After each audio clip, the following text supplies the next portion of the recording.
Good day, SFTL students. I will be discussing question 1 of summative assignment 2. There they tell you to read excerpt 1, which outlines the attributes and competencies of the learners that the National Curriculum Statement aims to produce, and follow the instructions below. So there they provide you with the excerpt of the aims.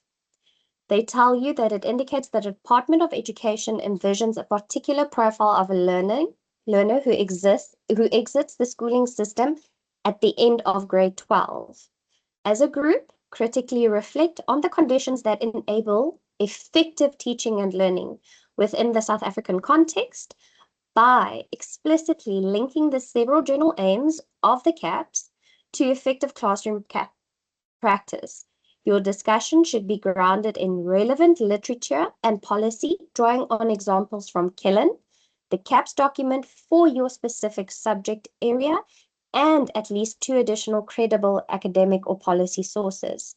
Thereafter, working collaboratively, consult your subject's grade 8 CAPS document and select any 2 learning objectives from a specific term and or week that are well suited to the use of problem solving as a teaching strategy. So first up, we look at what is problem solving as a teaching strategy. So it is a student-centered approach where we look here at the concept of formation and discovery. So there is a 5-step problem-solving process as well. We have our learners identify the problem, analyze the problem, generate solutions, and evaluate solutions, and lastly, select the best solution. There are various classroom activity examples that can be used as well. Question 1.1, they ask you there, identify and clearly reference the 2 chosen objectives from the CAPS. Remember to include the page numbers in your in-text reference. So what they want you to do there specifically is select 2 specific learning objectives from your grade 8 CAPS for the subject you have chosen between yourself and your group members. So the suggested answer structure there will be objective 1, and you will then in-text reference there DBE, the year, and the page.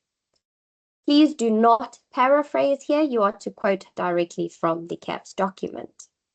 Then for question 1.2, they ask you there, provide a group rationale explaining why these objectives are suitable for developing problem-solving skills.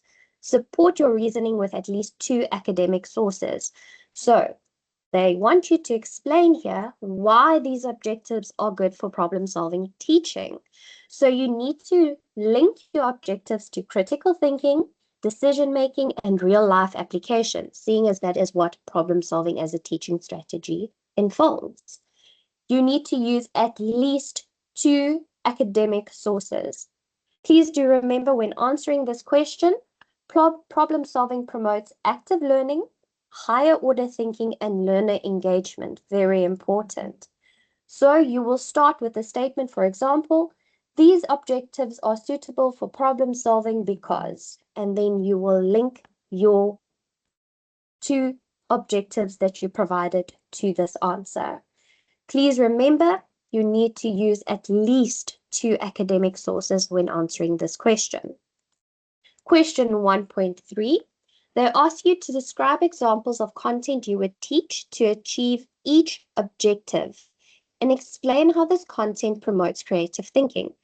Include at least 1 example that is contributed by each group member. So here, what you must do for each objective, describe content to be told, explain how it promotes creative thinking, and include examples from your group members.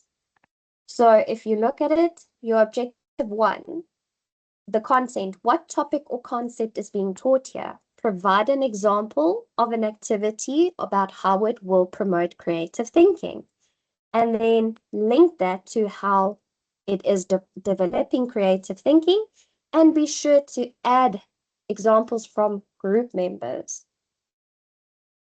Question 1.4, design a list of at least 4 thought-provoking classroom questions that would prompt learners to think critically and creatively about the content. So thought-provoking questions. So here what you must do is create 4 questions that will encourage both creative thinking and critical thinking. In other words, they cannot be simple recall questions. So we are not looking for low-level questions. We are looking for high-level questions, something that will ensure our learners think creatively and critically. Please, when you are answering question 1, be sure to refer to your rubric that is provided to you. It is very important because here it will provide you an indication of whether or not you have answered the questions correctly.